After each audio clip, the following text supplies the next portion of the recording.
ஆராதிப்போம். ஒரு புதிய நாளை நாம் காண்கிறோம். கடவுளுடைய கிருபை அநேகர் காண முடியாத நாளை நாம் காணும்படியாய் கிருபை கொடுத்திருக்கிறார். ஆமென். இன்னைக்கு உலகத்தில் இருக்கிற ஒரு பெரிய பயமே என்னன்னா, நமக்கு உயிர் சேதம் வந்துருமோ, ஏதாவது நடந்துருமோன்ற பயத்துல தான் இன்னைக்கு முழு மக்களும் வாழ்ந்துகிட்டு இருக்கிறாங்க. ஆனா நமக்கு ஒரு புதிய தைரியமும் புதிய நம்பிக்கையும் எப்பொழுதும் ஒவ்வொரு நாளும் நமக்கு பிறக்கிறது. ஹல்லேலூயா. புதிதாய் பிறக்கிற குழந்தையை போல புதிதாய் ஒவ்வொரு நாளும் நமக்கு நம்பிக்கையும் கிருபைகளும் ஆசீர்வாதங்களும் பிறக்கிறது. சொல்லுங்க, பிறக்கிறது. இன்னைக்கு ஒரு புது காரியம் பிறந்திருக்குன்னு சொல்லுங்க. ஹல்லேலூயா. ஆமென். இன்றைக்கும் நமக்கு ஆண்டவர் ஒரு புதிய நாளை பிறக்க செய்திருக்கிறார், காண செய்திருக்கிறார். இந்த நாளிலும் கூட ஆண்டவருக்கு நம்ம நன்றி செலுத்துவோம். அவருடைய நாமத்தை நம்ம உயர்த்துவோம். ஹல்லேலூயா. அவருடைய நாமத்தை உயர்த்துகிற பிள்ளைகளை அவர் தேடிக்கொண்டிருக்கிறார், அவர் நாடிக்கொண்டிருக்கிறார். இந்நாட்கள் தேவ பிள்ளைகள் நாம் ஆண்டவருடைய நாமத்தை உயர்த்துகிற நாட்கள். ஹல்லேலூயா. இந்த 15வது நாள் ஜெபம். இன்னைக்கு 15 நாட்கள் நம்ம கம்ப்ளீட் பண்ணியிருக்கிறோம். அந்த ஜெபத்தை நான் உண்மையிலே கர்த்தருக்கு நன்றி சொல்ல சந்தோஷப்படுகிறேன். ஆமென். ஒவ்வொரு நாளும் அவர் சமூகம், அவருடைய பாதம், அவருடைய பிரசன்னத்தில் நம்ம வந்து அமர்வது, தேடுவது நமக்கு உண்டான ஒரு பெரிய பாக்கியம். ஹல்லேலூயா. நாமம் உயரணுமே என்ற பாடலை நாம் பாடி, இந்த பழைய பாடலை பாடி நம்ம அப்படியே ஆண்டவருடைய நாமத்தை இந்த காலை வேளையில் உயர்த்துவோமாக. ஹல்லேலூயா. ஆமென். ஒவ்வொரு நாளும் அன்றாட உணவை ஆண்டவர் நமக்கு தருகிறார். ஆவிக்குரிய உணவுகளையும் தருகிறார், சரீர பிரகாரமான தேவையான நம்ம உணவுகளையும் அவர் தருகிறார். ஆமென். அவர் நம்மை போஷிக்கிற ஆண்டவர். ஹல்லேலூயா. சோதிக்கிற சாத்தான் அப்படின்னா பல செய்திகள் நமக்கு சோதனை, சில ஃபோன் கால்ஸ் கூட நமக்கு சோதனை தான். சிலரோட பழகுகிற உறவு சோதனை தான். சில பேர் நம்மளுக்கு சோதனைக்குரியதான் சொல்லுவாங்க ஃபோன் பண்ணி. நல்லதை சொல்றதை விட சோதனையான காரியங்கள், நமக்கு வருகிற சில பலவீனங்கள், சோதனைகள், இவைகளிலிருந்து ஆண்டவர் நம்மளை பாதுகாக்கிறார், பலப்படுத்துகிறார், நம்ம மீண்டு வரும்படியாக நமக்கு உதவி செய்கிறார். ஆமென். அப்படியே ப்ரே பண்ணுவோம். அப்படியே ஆண்டவர் ஸ்தோத்திரிப்போம். ஹல்லேலூயா. பிறர் குற்றம் மன்னித்தோம், ஆதலால் எங்கள் குறைகளை மன்னியுமே. பிறர் குற்றம் மன்னித்தோம், ஆதலால் எங்கள் குறைகளை மன்னியுமே. குறைகளை மன்னியுமே. அன்றாட உணவை ஒவ்வொரு நாள் எனக்கு தாருமையா. அன்றாட உணவை ஒவ்வொரு நாள் தேவைப்படுகிறவர்களுக்கு தாருமையா, எனக்கு தாருமையா. அப்பா பிதாவே, அப்பா அப்பா பிதாவே, அப்பா அப்பா அப்பா பிதாவே, அப்பா அப்பா பிதாவே, அப்பா. ஆட்சியும் வல்லமை, ஆட்சியும் வல்லமை, மாட்சிமை மகிமை என்றென்றும் உமக்கே சொந்தம். சொல்லுவோம். ஆட்சியும் வல்லமை, மாட்சிமை மகிமை என்றென்றும் உமக்கே சொந்தம். என்றென்றும் உமக்கே சொந்தம்.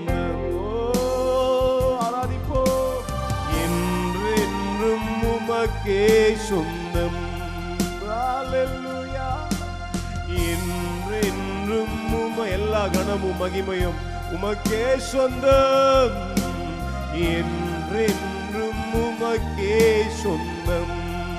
கைகளை உயர்த்தி அப்பா அப்பா பிதாவே, அப்பா அப்பா பிதாவே, அப்பா ஓ அப்பா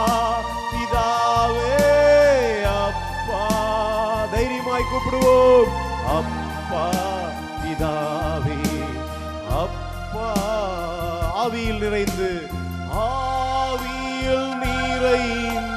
ஜெபித்து துதிக்க ஆர்வம் தாரும் ஐயா.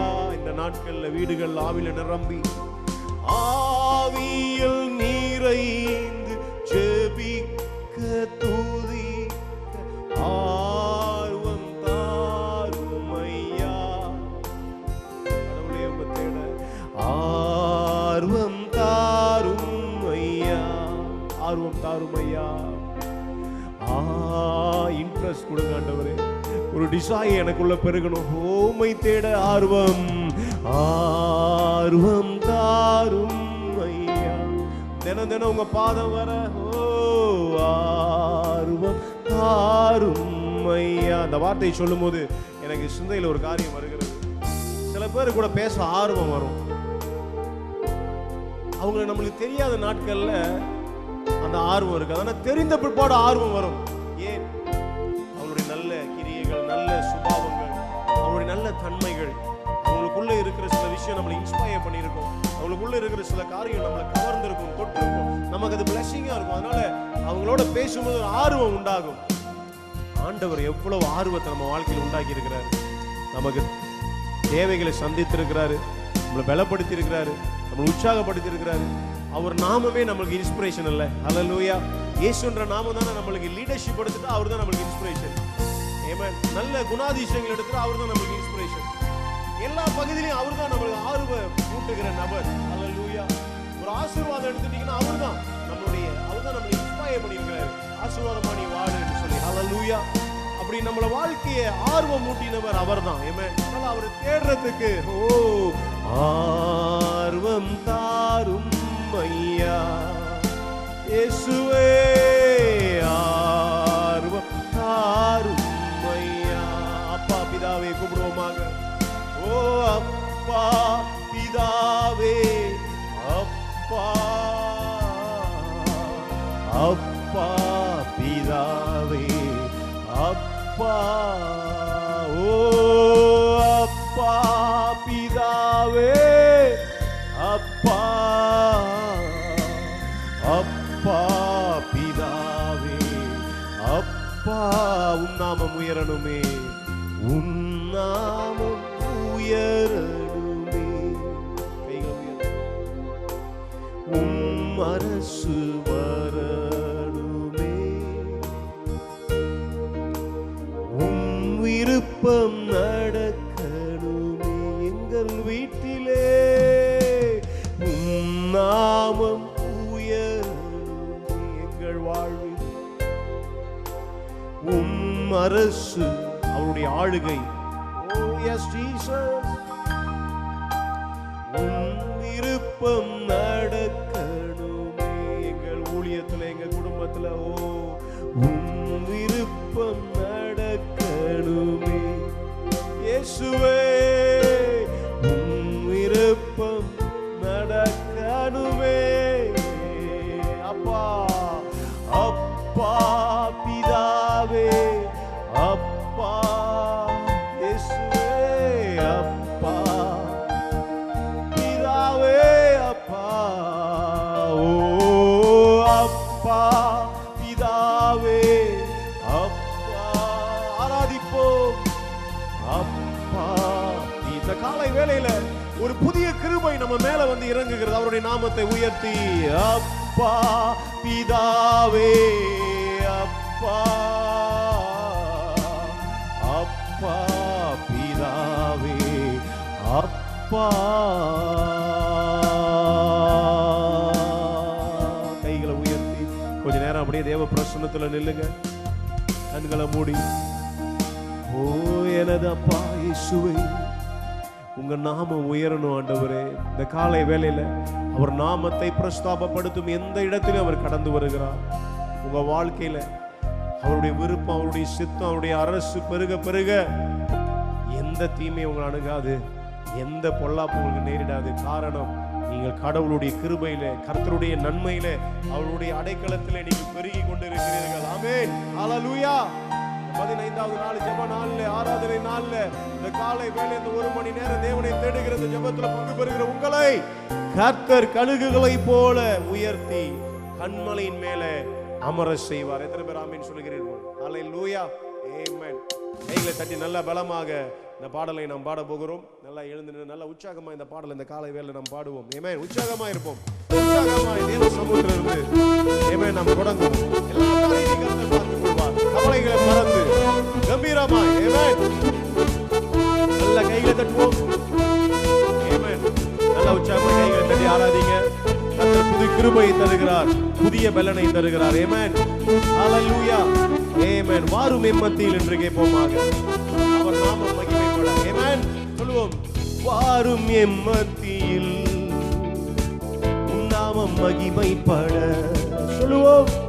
தாரும் புது கிருபை இன்று இன்று நான் பலனடைய.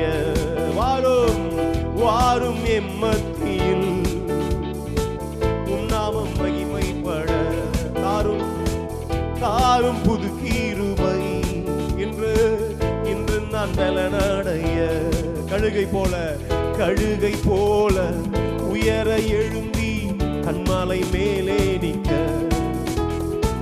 கழுகை போல உயர எழும்பி கன்மலை மேலே நிற்க. வாரும் வாரும் எம்மத்தியில் கைகளை தட்டி நாமம் மகிமைப்பட. எங்கள் குடும்பத்தில் தாரும் புது கிருபை இன்றைக்கு இன்று நான் பலனடைய. கழுகை போல உயர கன்மலை மேலே நிற்க. சொல்லுவோம். கழுகை போல உயர எழும்பி கன்மலை மேலே நிற்க.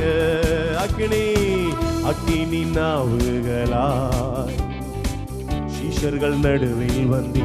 ஆவியானவர் ஓ அக்கினி நாவுகளாய் சீஷர்கள் நடுவில் வந்தி.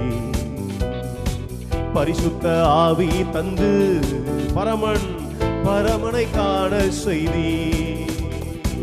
பரிசுத்த ஆவி தந்து பரமனை காண செய்தி. வாரும் வாரும் எம்மத்தியில் உன்னாமம் மகிமைப்பட. தாரும் தாரும் புது கிருபை இன்று நான் பலனடைய. கழுகு போல உயர எழும்பி கன்மலை மேலே நிற்க. கழுகை போல உயர எழும்பி கன்மலை மேலே நிற்க. எலியாவின் நாட்களிலே அக்கினியாய் வந்தீரே. ஓ எலியாவின் நாட்களிலே சொல்லுவோம். அக்கினியாய் வந்தீரே. எங்களின் நாட்களிலும் இறங்கி வாரும் ஐயா. கேட்போம். எங்களின் நாட்களிலும் இந்த நாட்களில் இறங்கி வாரும் ஐயா. மறுபடியும் எலியாவின் நாட்களிலே ஒரு அக்கினி கடந்து வரட்டும். இனியாய் வந்தீரே. கேட்போம். எலியாவின் நாட்களிலே ஒரு கொழுந்து விட்டு எரிகிற அக்கினி நம்முடைய குடும்பத்தில், நம்முடைய வாழ்க்கையில். ஆமென். எங்களின் நாட்களிலும் இறங்கி வாரும் ஐயா. எங்களின் நாட்களிலும் இறங்கி வாரும் ஐயா. வாரும் வாரும் எம்மத்தியில் உன்னாமம் மகிமைப்பட. தாரும் புது கிருபை இன்று நான் பலனடைய. கழுகு போல உயர எழும்பி கன்மலை மேலே நிற்க. இயேசுவே. கழுகை போல உயர எழும்பி கன்மலை மேலே நிற்க. மறுபடியும் வாரும் எம்மத்தியில் கைகளை தட்டி கூப்பிடுவோம். உன் நாமம் மகிமைப்பட. எனக்குள்ள வந்து உங்க நாமத்தை மகிமைப்படுத்துங்க. என்னை கழுகு போல உயர அமர செய்து கன்மலையின் பேர என்னை கொண்டு போய் நிறுத்துங்கப்பா. ஆமென். ஓ வாரும் எம்மத்தியில் உன் நாமம் மகிமைப்பட. தாரும் புது கிருபை இன்று நான் பலனடைய. கடைசியாய் கழுகை போல உயர எழும்பி கண்மலை மேலே நிற்க. கழுகை போல உயர எழும்பி கண்மலை மேலே நிற்க. மறுபடியும் சொல்லுவோம், கழுகை போல உயர எழும்பி. உங்களை உயர்த்துகிற காலம் முடக்கப்பட்ட காலம் அல்ல. தேவன் தம்முடைய பிள்ளைகளை ஒடுக்கப்படும் போதுதான் வெளியே கொண்டு வருவார். கீழே தள்ளப்படும் பொழுதுதான் மேலே கொண்டு வருவார். ஆமென். ஹalleluya. உலகம் மேல இருந்தா தான் தூக்கி வைக்கும், ஆண்டவர் கீழே இருந்தா தான் தூக்கி வைப்பார். குப்பையில் இருந்து மேலே, ஹalleluya. குழியில் இருந்து மேலே, ஹalleluya. நெருக்கத்தில் இருந்து மேலே. ஆமென். ஆமென். கழுகை போல உயர எழும்பி கண்மலை மேலே நிற்க. கடைசியாய் கழுகை போல உயர எழும்பி கண்மலை மேலே நிற்க. ஹalleluya. நல்ல பலமாய் கைகளை தட்டி அப்படியே ஆண்டவருக்கு நன்றி செலுத்துவோமாக. ஆமென். கர்த்தர் நம்மை கண்மலையின் மேல நம்மை உயர அமர வைக்கிறார். நம்முடைய வாழ்க்கை இந்த காலை வேளையில அப்படியே அவர்கிட்ட நம்ம அர்ப்பணிப்போமாக. ஹalleluya. எண்ணங்கள், நம்முடைய விருப்பங்கள், இவைகள் எல்லாம் அவருடைய பாதத்தில் ஒப்பு கொடுப்போம். அவர் சுமந்து மேலே கொண்டு போவார். ஆமென். ஹalleluya. ஆமென். ஹalleluya. கைகளை உயர்த்தி ஆமென். என்னையே தருகிறேன், முழுமையாய் தருகிறேன் என்று சொல்ல. முழுமையாய் தருகிறேன், என்னையே தருகிறேன். முழுமையாய் தருகிறேன். முழுமையாய் கொடுப்போமா? எண்ணங்கள் தருகிறேன், என் விருப்பங்கள் தருகிறேன். இனி உந்தன் சித்தம் எந்தன் வாழ்வில் நிறைவேற்றுமே. எண்ணங்கள் தருகிறேன், என் விருப்பங்கள் தருகிறேன். இனி உந்தன் சித்தம் எந்தன் வாழ்வில் நிறைவேற்றுமே. என்னையே தருகிறேன்.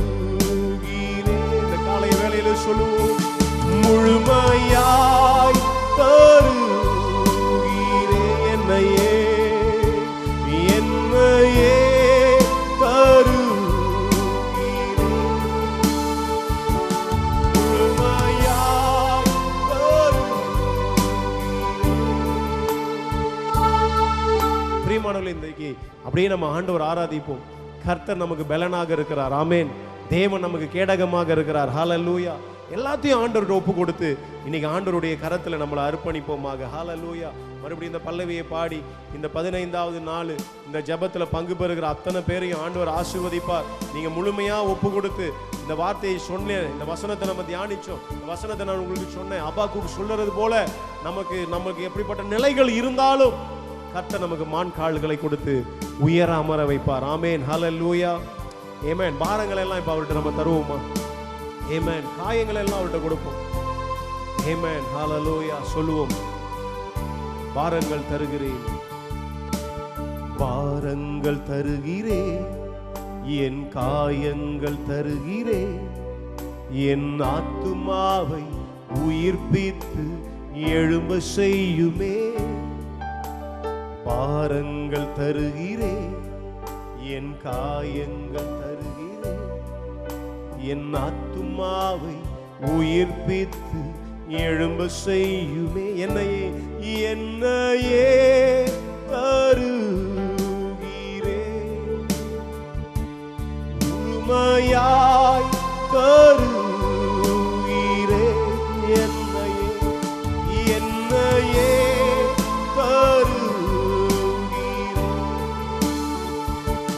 முழுமையாய் தருகிறேன். இதயம் முழுதும் கொடுத்துருவோம். உமக்கு தந்து வாழ்க்கை முழுதும் உமக்கு தந்து. ஆமென். இதயம் முழுதும் உமக்கு தந்து வாழ்க்கை முழுதும் உமக்கு தந்தே. என்னையே என்னையே தருகிறேன், முழுமையாய் தருகிறேன்.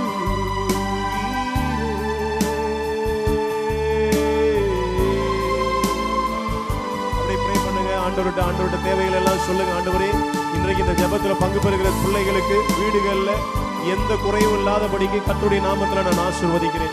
அவருடைய வேலைகள் ஆசீர்வாதமா இருக்கட்டும், அவருடைய வியாபாரங்கள் ஆசீர்வாதமா இருக்கட்டும், அவருடைய ஊழியங்கள் ஆசீர்வாதமா இருக்கட்டும். இன்றைக்கு இந்த ஜெபத்துல பங்கு பெறுகிற, இதை கேட்டுக்கொண்டிருக்கிற அத்தனை பிள்ளைகளுடைய வீடுகளிலும் சண்டைகள் இல்லாதபடி சமாதானத்தின் ஆவி ஆளுகை செய்வதாக. குழப்பத்தின் சிந்தைகள் உடைய பிள்ளைகளுடைய வெளியேறட்டும். ஆண்டவரே, ஒரு ஆறுதலும் பலனும் தெளிந்த புத்தியும் தைரியமும் இன்றைக்கு இந்த காலை வேளையில அர்ப்பணித்து பாடினோம் உடைய பிள்ளைகள் மேலே இறங்குவதாக.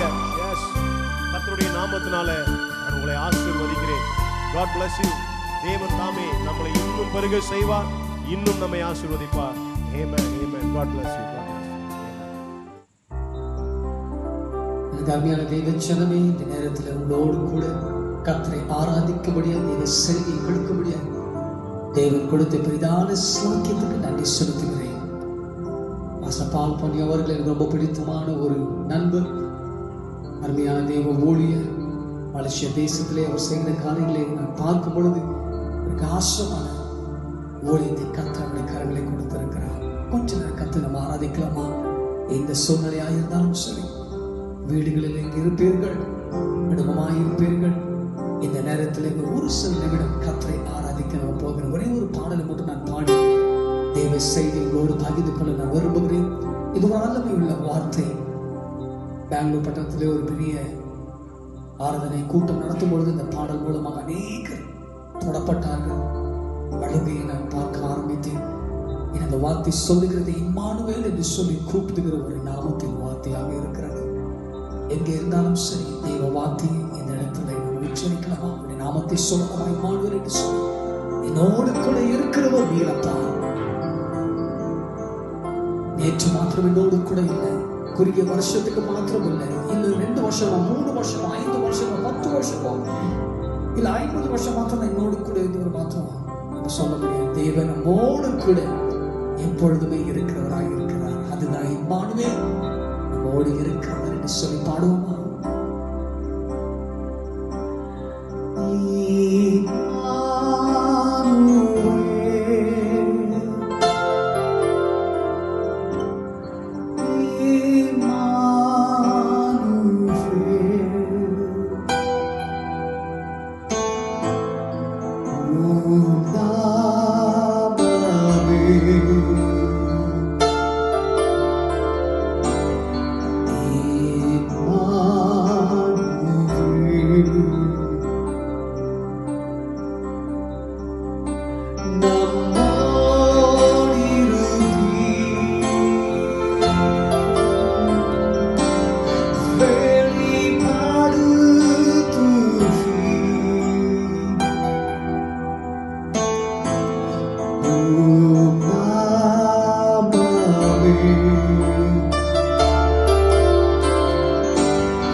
அவ்வளவு வல்லமையுள்ள நாமத்தை கர்த்தர் நமக்கு கொடுத்திருக்கிறார். இம்மானுவேல் என்று சொல்லப்படும் பொழுது என்னோடு கூட இருக்கிறவர், என் குடும்பத்தோடு கூட இருக்கிறவர், என் தேசத்தில் இருக்கிறவர்.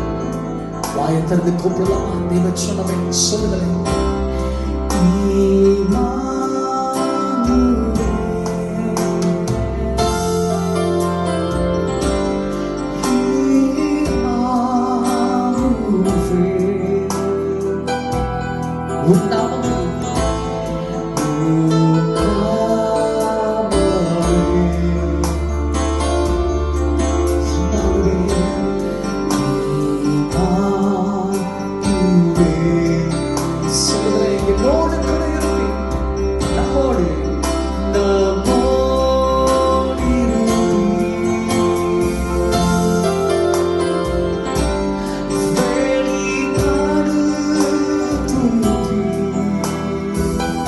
Thank you, Lord.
ரொம்ப பிடித்தமான ஒரு நண்பர் மலேசிய தேசத்திலே அவர் செய்து வருகிற ஊழியர்களை பார்க்கும் பொழுது உண்மையாகவே பிரகாசமான காரியத்தை கர்த்தர் ஒரு வாழ்க்கையில் செய்து கொண்டிருக்கிறார்.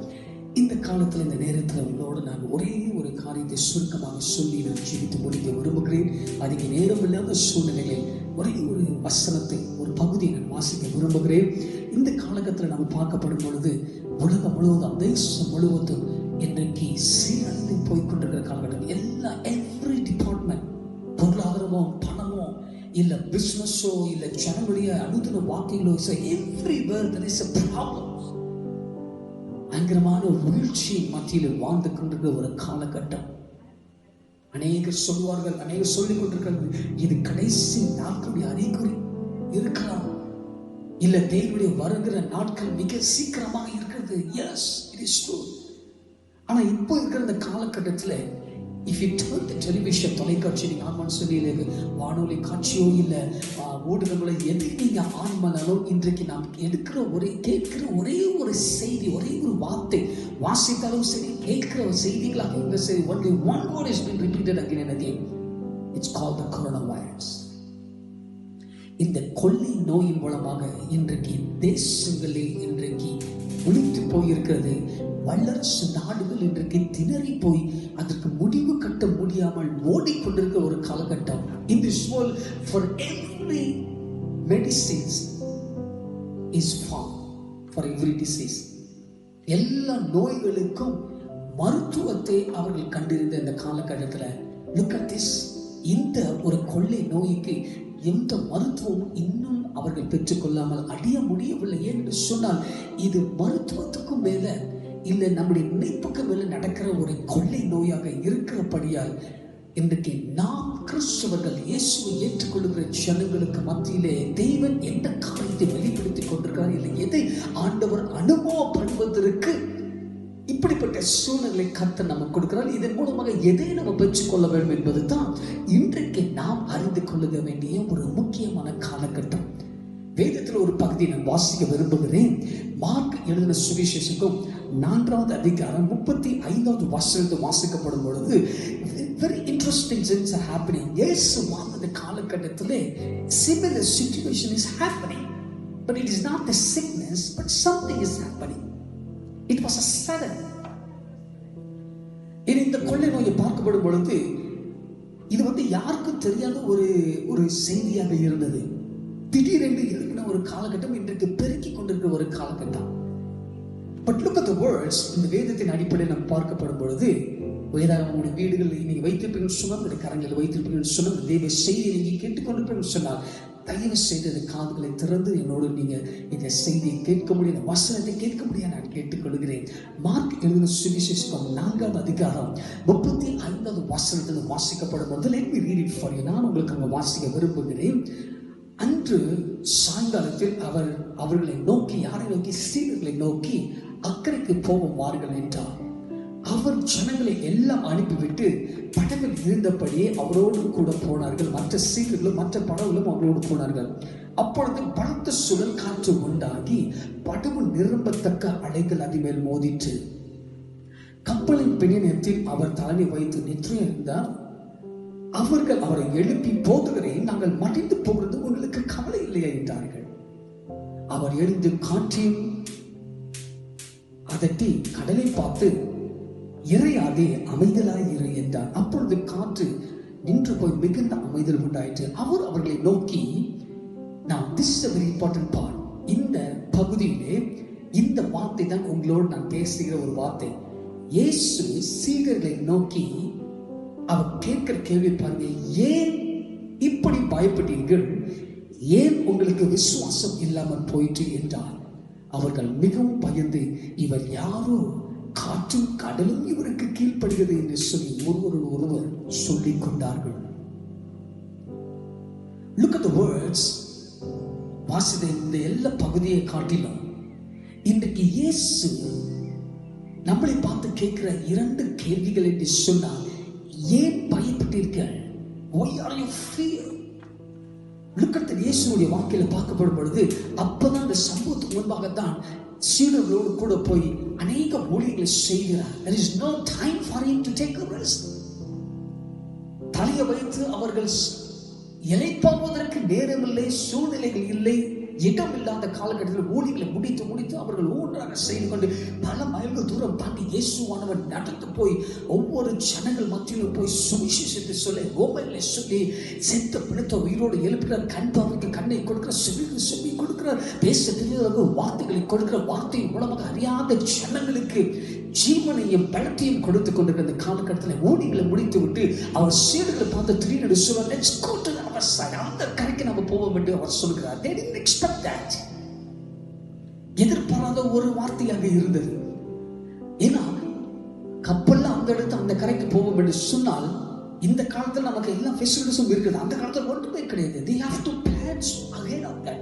இப்போ இவ்வளோ சூழ்நிலைகள் இவ்வளோ ஃபெசிலிட்டிஸ் இருந்தாலும் கூட இங்கிருந்து ஒரு 20 கிலோமீட்டர் நம்ம போக வேண்டும், 10 கிலோமீட்டர் நம்ம போக வேண்டும் என்று சொன்னால் 2 நாளைக்கு முன்பாக இல்லை 3 நாள் நம்ம உட்காந்து தீர்மானிக்கிறோம் எங்கே போக வேண்டும், என்ன காரியம் செய்ய வேண்டும், எந்த பொருட்களை எடுத்துக்கொள்ள வேண்டும், எப்படி நம்ம போய் சேருவோம், பஸ்ல போவோமா, ட்ரெயின்ல போவோமா, ஃப்ளைட்ல போவோமா, இல்லை டூவீலர்ல போவோமா, இல்லை எப்படி நம்ம போவோம் என்று சொல்லி அநேக சூழ்நிலைகளை அநேக காரியங்களை கவனத்திற்கு கொண்டு வந்து நாம் காரியங்களை செய்வோம். அவர் சொல்றார், சீடர்களை பார்த்து நம்ம அந்த கரைக்கு போவோம், எங்க கடல்ல இருந்து அந்த கரைக்கு நம்ம போவோம்னு சொல்லும் போது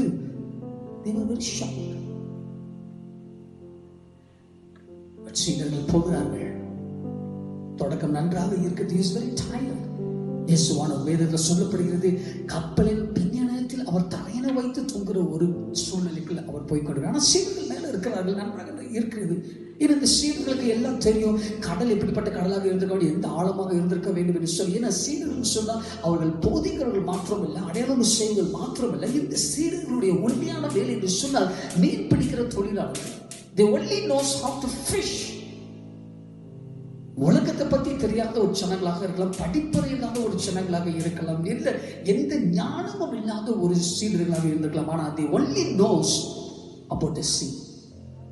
கடலை குறித்தும் ஆழத்தை குறித்தும் காற்றை குறித்தும் எங்க போனா மீனை பிடிக்க முடியும், எங்க போனா மீன் இருக்காதுன்னு சொல்லி they are very professional about the sea. இயேசு சொல்றார், அந்த கரைக்கு போவோம், எல்லாம் சேர்ந்து போகிறார்கள். ஆனா பாருங்க நன்றாக இருக்குது. ஆனா திடீரென்று ஒரு சம்பவம் நடக்குது. நம்ம வாசிக்கும் இப்பொழுது, அப்பொழுது பலத்த சுழல் காற்று உண்டாகி படகு நிரம்பத்துக்கு அளவுக்கு தண்ணீர் உள்ளே வருது. அப்பொழுது பலத்த சுழல் காற்று, இன்னொரு வார்த்தை சொல்லப்படுகிறது திடீரென்று என்று சொல்லப்படும் போது, there was a sudden instant. accident happening. பலத்த சுழல் காற்று என்று சொல்லப்படும் பொழுது நினைப்பதற்கு மேலாக ஒரு சுழல் காற்று. சாதாரணமாக நமக்கு எல்லா சேர்ந்து போனா கூட பயப்படுவோம் சுழல் காற்றை பார்த்தேன். ஒரு சுழல் காற்று சும்மா அடிச்சுட்டு போனாலே போதும், எவ்வளவு மரங்கள், எவ்வளவு வீடுகள், எவ்வளவு ஜனங்கள் சாப்பிடுகள். ஆனா இந்த பாருங்கள், நடு ராத்திரியில ஒரு பிரயாணம் பண்ணினா சாயந்தரம் வெளியில நடு ராத்திரில பிரயாணத்துல போய்கொண்டு ஒரு காலகட்டத்தில் திடீரென்று ஒரு மின்னல் அடிக்குது, ஒரு earthquake நடக்குது. இந்த இப்படிப்பட்ட ஒரு வித்தியாசமான சூழ்நிலைகளை பார்த்த உடனே இந்த சீடர்கள் பயந்து போயிருக்கிற ஒரு காலகட்டம். பிகாஸ் the situation, the சூழ்நிலைகள் வந்து எதிர்பாராத ஒரு சூழ்நிலையாக இருக்குது. Nobody expected that. The coronavirus, no one expected that.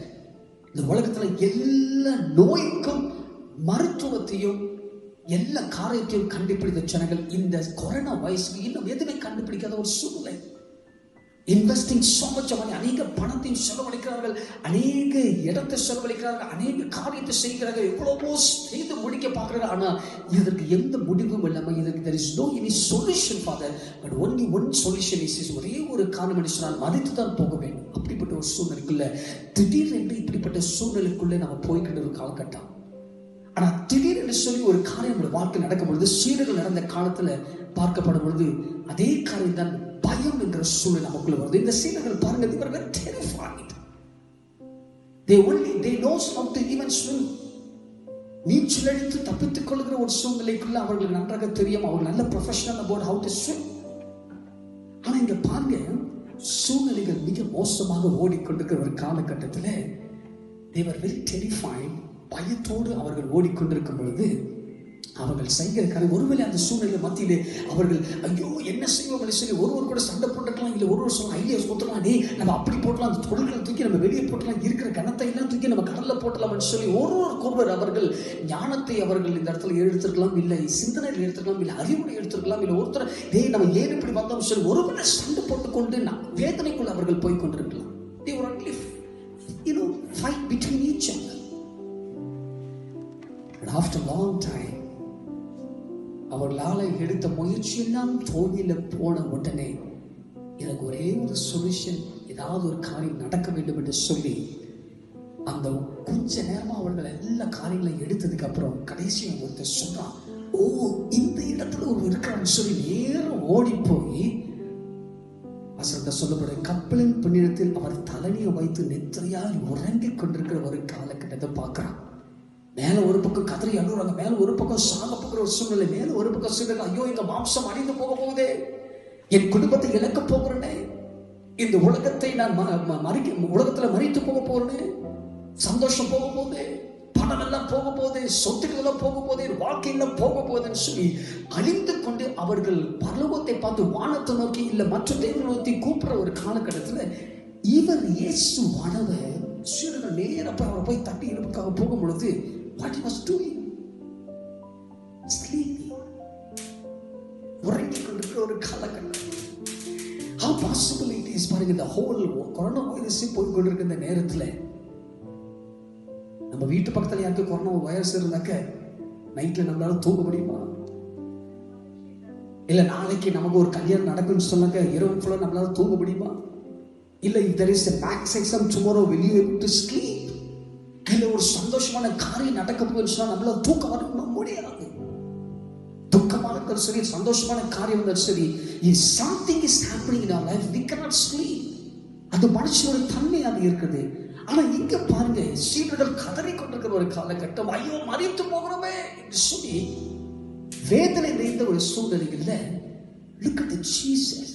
இயேசு நித்திரை, ஆழ்ந்த நித்திரை, நீதியத்தில் சொல்லப்படுகிறது, அவர் ஆழ்ந்த நித்திரை தலையை வைத்து கால்களை நீட்டிக்கொண்டு நல்லா ஆழ்ந்த நித்திரையில் அவர் இருப்பார் என்று சொன்னால், ஒருவேளை இந்த ஆழ்ந்த நித்திரை ஒரு எடுத்துக்காட்டு நம்ம எடுத்துக்கொள்ளுமே. பாஸ்டர் பால் பண்ணியே இருக்கிறார், 3 நாளா இடைவிடாமல் ஊழியத்தை செய்து செய்து செய்து செய்து கடைசியா ரொம்ப டயர்டாகி பலவீனமாயி உன் மனைவிட்ட போய், அம்மா ரொம்ப டயர்டா இருக்கு, நான் ஒரு கொஞ்ச நேரம் தூங்கணும், இதை டிஸ்டர்ப் பண்ணக்கூடாதுன்னு சொல்லி ரூம்ல போய் அவர் கதவை மூடிட்டு ஒரு 2 நிமிஷத்துக்குள்ள அவர் ஆழ்ந்த உறக்கத்துக்கு கண்டிப்பா போயிருப்பார்.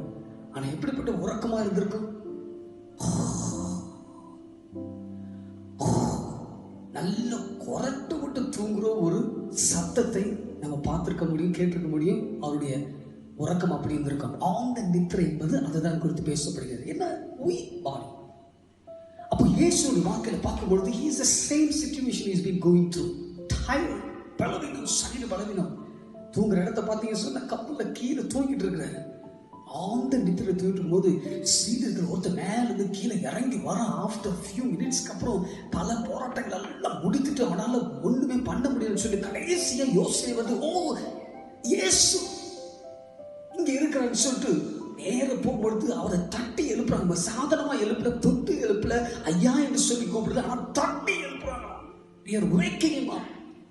யோசிச்சு பாருங்களேன், நல்லா தூங்கிட்டு இருக்கும்பொழுது ஆழ்ந்த நித்திரை டயர்ல தூங்கிட்டு இருக்கும்போது யாராவது வந்து தட்டி உங்களை எழுப்பினான்னு சொன்னா பலான ஒரு அடி அடிப்போம். ஏன்னா அவ்வளவு டயர், கோபம் உடனே வந்துடும். But the Jesus was very silent. அவர் எதுவும் சொல்லவே இல்லை. சீடர்கள் தட்டி எழுப்புறாங்க. தட்டி எழுப்புறது கூட ரெண்டாவது. ஆனா அவங்க சொல்றாங்க பாருங்க, சீடர்கள், ஐயா போதகரே, நாங்கள் மடித்து போகிறது, நாங்கள் சாக போகிறது, நாங்கள் இப்படி பலவீனமா இருக்கிறது உங்களுக்கு கவலை இல்லையா என்று சொல்லி அவர் மேல குறை சொல்ல ஆரம்பிக்கிற அந்த சூழ்நிலை வேதத்தில் நம்ம பார்க்கிறோம். ஆனா இயேசு இந்த சீடர்கள் போராட்டத்தை அவர் பார்த்த உடனே அவர் குவைட்டா எழுதி மேல போனார். அவன் நினைச்சிருந்த சீடர்களுக்கு பலான்னு அடிச்சிருக்கலாம், சீடர்களை பார்த்து கேள்வி கேட்டுக்கலாம், சீடர்கள்ட்ட ஏதாவது பேசிருக்கலாம். ஆனா அவர் எழும்பி மேல வந்த உடனே அவர் பார்த்த முதல் இடம், முதல் காரியம் என்ன என்று சொன்னால், வேற எதையும் பார்க்கல, அந்த காற்றையும் கடலையும் பார்த்து இயேசு சொன்ன ஒரே ஒரு வார்த்தை தான், இறையாதே, அமைதலாய் என்று சொல்லி. இந்த வார்த்தை இயேசு சொன்ன உடனே அந்த காற்றும் கடலும் அவருடைய சத்தத்துக்கு கீழ்ப்படுகிறது. வேதத்திலே நாம் பார்க்க முடியுதும் விசுவாசிக்கிறோம். ஏன்னா அவருடைய வார்த்தையிலே வல்லமை இருக்கிறது, அவருடைய வார்த்தையிலே ஒரு அதிகாரம் இருக்கிறது. ஏன்னா இந்த உலகத்தையும் சகலத்தையும், இந்த யூனிவர்ஸையும், ஈவன் இந்த காற்றையும் கடலையும் படைத்தவர் அவராக இருக்கிறபடியால் இந்த படைப்பாளி வார்த்தைக்கு இந்த படைப்புகள் அடங்கிதான் இருக்க வேண்டும். அந்த சீடர்களுக்கு ஒன்றும் புரியல. தேவனுடைய வார்த்தையை கேட்டவர்கள், அற்புதங்களை கண்ட ஜனங்கள், தேவனுடைய அதிசயங்களை கண்ட ஜனங்கள், தேவனோடு கடவுளோடு இயேசுவோடு வாழ்ந்த சீடர்களுக்கு அந்த நேரத்தில் ஞானம் இல்லை. ஆனா சூழ்நிலைகளை பார்த்த உடனே இயேசுவை நோக்கி கேள்வி கேட்க ஆரம்பித்தார்கள். தேவ ஜனமே, பல முறை நாம் இயேசுவை ஏற்றுக்கொண்டோம், வேதத்தின் சத்தியத்தை கடைபிடித்தோம், அவரோடு வாழ்ந்து கொண்டு நல்ல ஆராதிக்கிற கூட்டமாக இருக்கலாம். ஆனா இன்னைக்கு காலகட்டங்களை பாருங்க, கொரோனா வைரஸ் மூலமாக, நோயின் மூலமாக, சூழ்நிலைகள் மூலமாக, பற்றாக்குறையின் மூலமாக, வறட்சி நாட்களிலே இன்றைக்கு அநேக முறை தேவ சத்தியத்தின் விலகி ஓடிக்கொண்டு சூழ்நிலைகளை பார்த்து பயந்து போய்கின்ற ஒரு காலகட்டத்தில் அநேக ஜனங்கள் வாழ்ந்து கொண்டிருக்கிறார்கள்.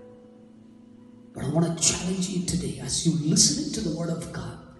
இந்த சீடர்களை போல நாம் சூழ்நிலைகளை பார்க்காமல், ஏன்னா அந்த ஜனங்கள், இந்த சீடர்கள் சூழ்நிலையை பார்த்ததன் மூலமாக, காற்றை பார்த்ததன் மூலமாக, அந்த கடலை அலையை பார்த்ததன் மூலமாக அவர்கள் பயப்பட ஆரம்பிச்சார்கள். ஆனா படைத்த படைப்பாளியை இந்த சீடர்கள் மறந்து போனார்கள்.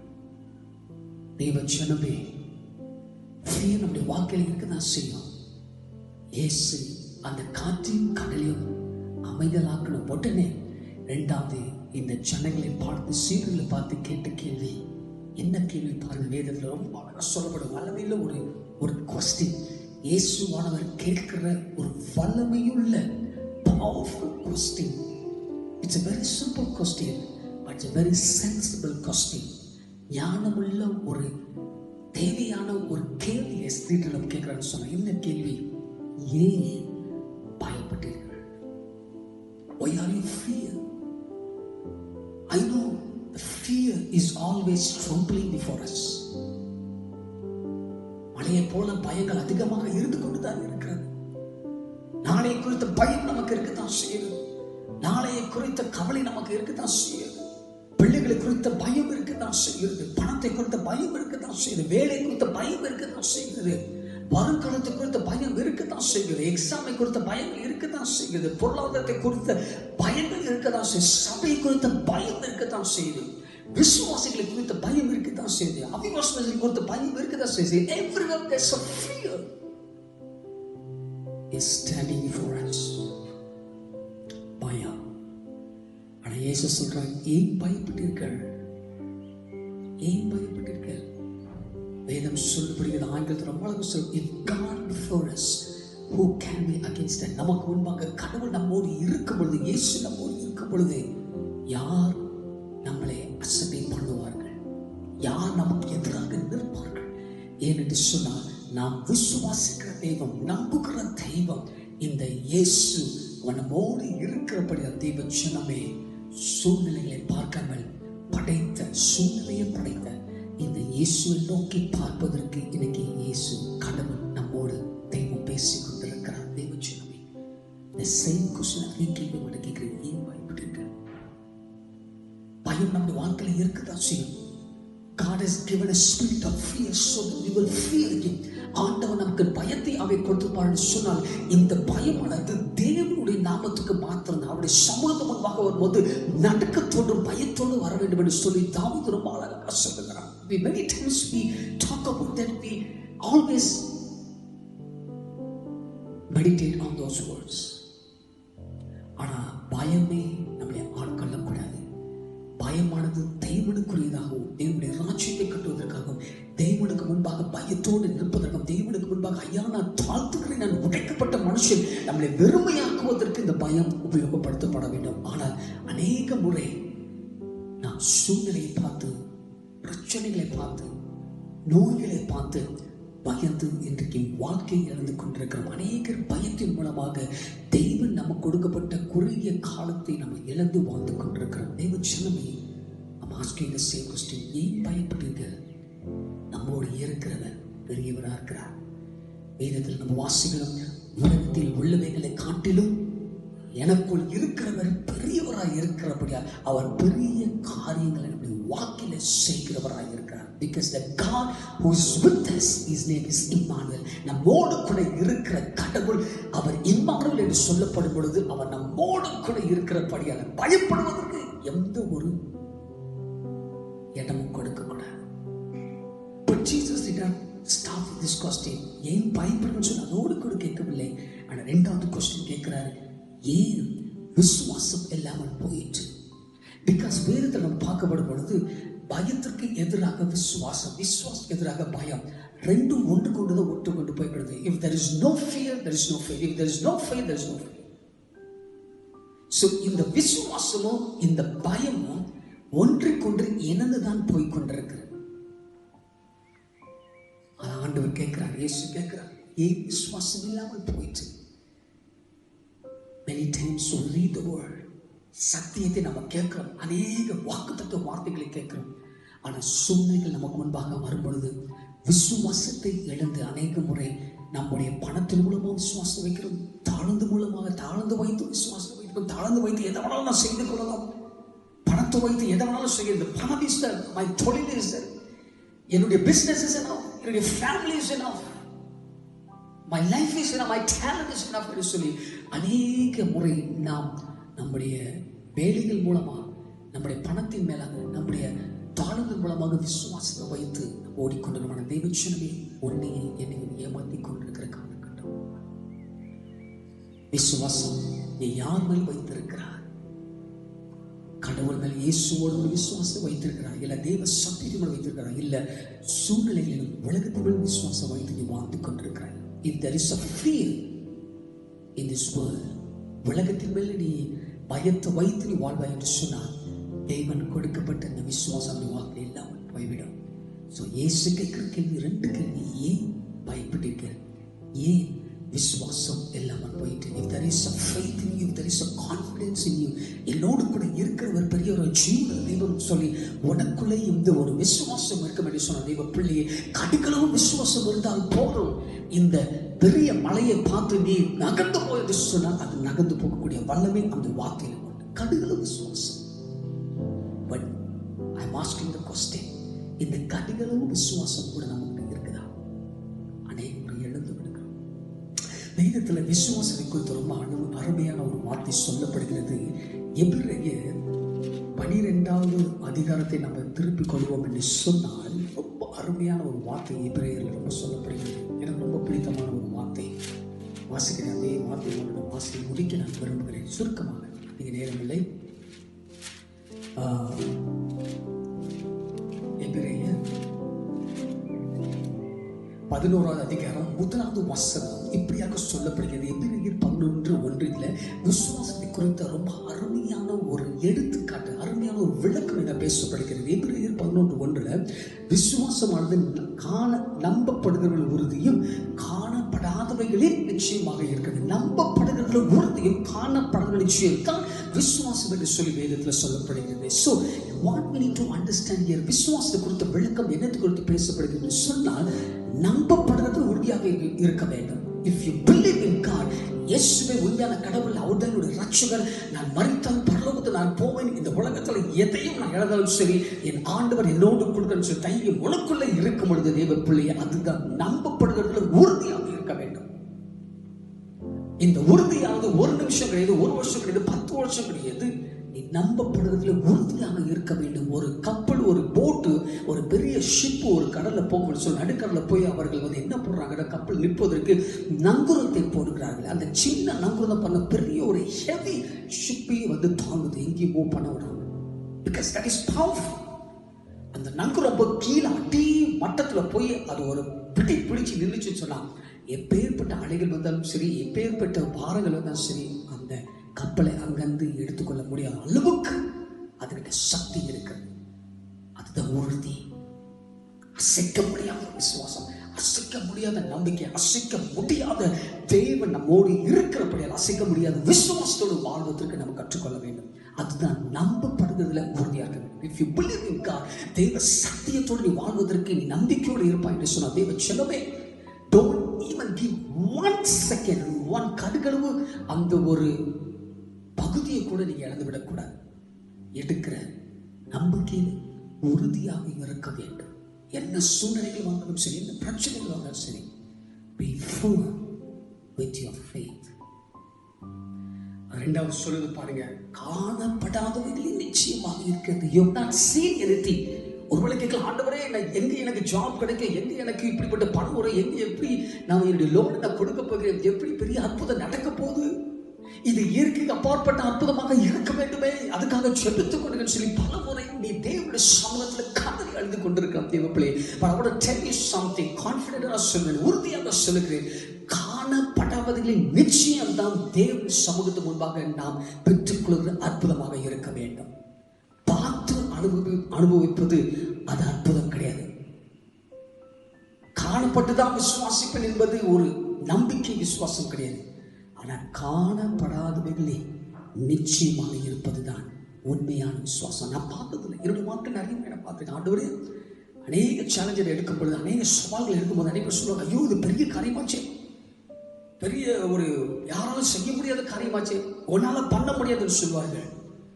ஆனால் எப்பவும் நான் சொல்லுவேன், நான் காணப்பட்டதில்லை, நான் பார்த்ததில்லை, ஆனால் ஆண்டவர் அதை செய்து முடிக்கிறவராக இருக்கிறார்.